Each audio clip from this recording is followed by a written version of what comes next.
Movie summary: Beauty and the Beast, 1991. A cruel and selfish young prince is approached by an elderly beggar woman who presents a rose in return for shelter. However, repulsed by the woman's worn appearance, the prince instead scoffs at the rose and rejects her, despite her admonition not to evaluate individuals based on outward appearances, as true beauty lies within. After the prince dismisses her once more, the woman reveals that she is a magical enchantress.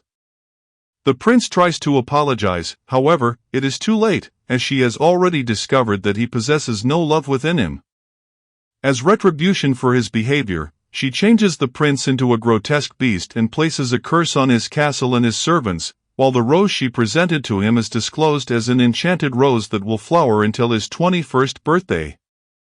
The enchantress informs the master that the spell will be lifted only if he learns to love another and that person reciprocates his love before the last petal of the rose falls, otherwise, he will remain a beast for eternity. As time passes, he descends into despair and loses hope, convinced that no one could ever love him. In a small town, after a decade, a beautiful bookworm named Belle is regarded as unusual by the townspeople. The renowned town hunter, Gaston, is infatuated with her, but Belle seeks to evade him due to his arrogance.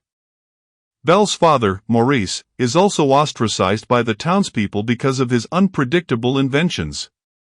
When Maurice departs for a fair, he becomes lost and unexpectedly discovers a castle, where the castle's servants, cursed into anthropomorphic household objects, greet him. Cogsworth, the meticulous butler turned into a grandfather clock, Lumiere, a benevolent maitre d' transformed into a candelabra, Mrs. Potts, the housekeeper transformed into a teapot, along with her son Chip and his siblings, now teacups, as well as a number of others. Except for Cogsworth, the enchanted servants try to offer hospitality to Maurice, but the beast intervenes and locks him in the dungeon due to trespassing in the castle.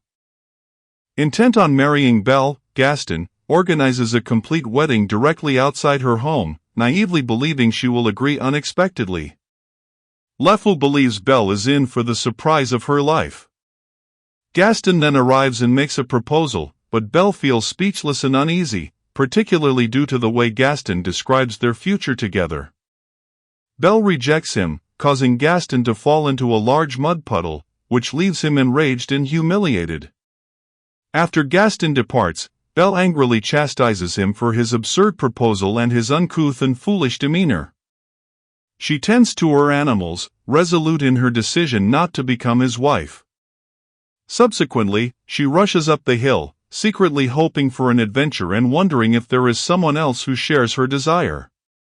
Seconds later, Philippe returns and escorts Belle to the castle, where she quickly discovers her father in the dungeon, but soon encounters the master.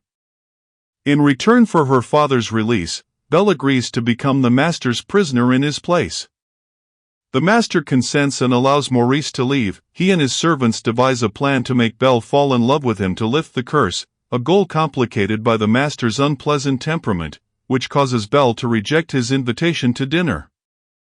Back at Gaston's tavern in the village, Gaston remains affected by Belle's rejection, but his spirits are elevated when his assistant, LeFou, and the townspeople sing about how no man is his equal.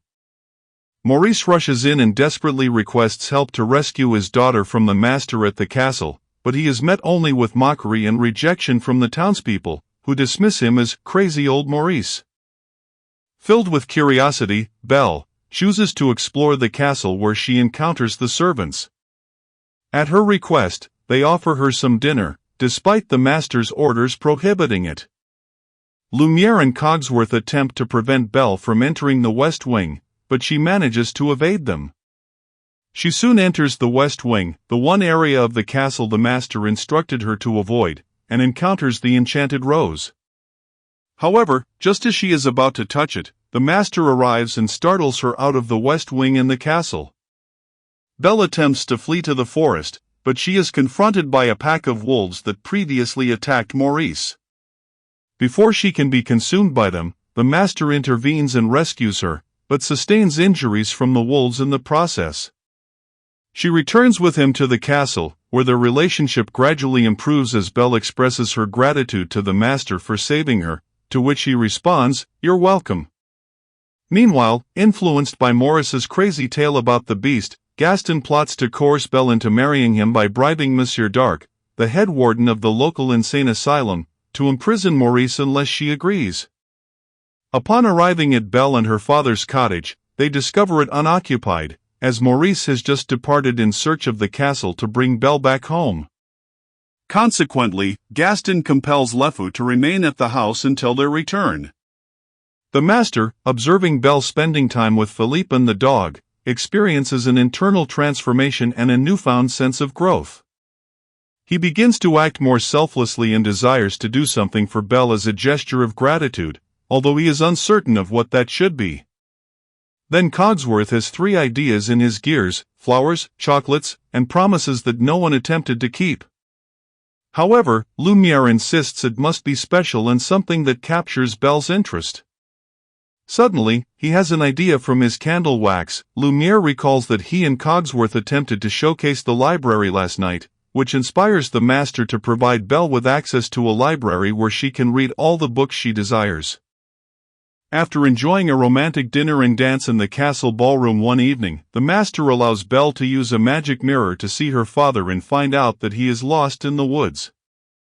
Noticing her distress, the master opts to allow Belle to leave the castle to rescue her father. The servants are dismayed when Cogsworth shares this news, anxious that their opportunity to regain their humanity has been lost. When Belle returns home with Maurice, they quickly discover that Chip has hidden himself in Belle's bag. They are soon interrupted by the villagers, led by Gaston, who have come to take Maurice to the asylum. After rejecting Gaston once more, Belle demonstrates her father's honesty by revealing the beast through the magic mirror, which the master permitted her to take. Upon realizing that Belle has feelings for the beast, Gaston becomes jealous, loses his temper, distorts the truth about the master being a monstrous creature, and persuades the villagers to attack him. They then confine Belle and Maurice in the cottage den to prevent their interference. Fortunately, Belle and Maurice are soon rescued by Chip, who utilizes Maurice's invention that he intended to take to the fair earlier. Back at the castle, the servants find the mob attempting to breach the castle and quickly gain the upper hand, except for Gaston, when they force open the castle doors. While Cogsworth and Lumiere guided the servants in defending the castle by confronting and driving away the townspeople, Gaston soon discovers the despondent beast in the West Wing. They engage in a confrontation outside in the rain, during which Gaston mocks the master regarding his feelings for Belle. When the master observes Belle returning to the castle, he discovers the strength to defend himself against Gaston. The beast subdues Gaston and threatens to hurl his malevolent adversary from the rooftops, yet he shows mercy and instructs him to leave. As the beast tries to reunite with Belle, Gaston stabs him in the back but ultimately loses his balance, falling from the balcony to his demise below. The master passes away in Belle's embrace as she sorrowfully declares her love for him. This results in the spell being lifted, reviving the master and restoring him and all of his servants to their human forms. Belle and the now human beast, referred to as Prince Adam, dance in celebration of the event, with everyone observing as Lumiere and Cogsworth engage in an argument.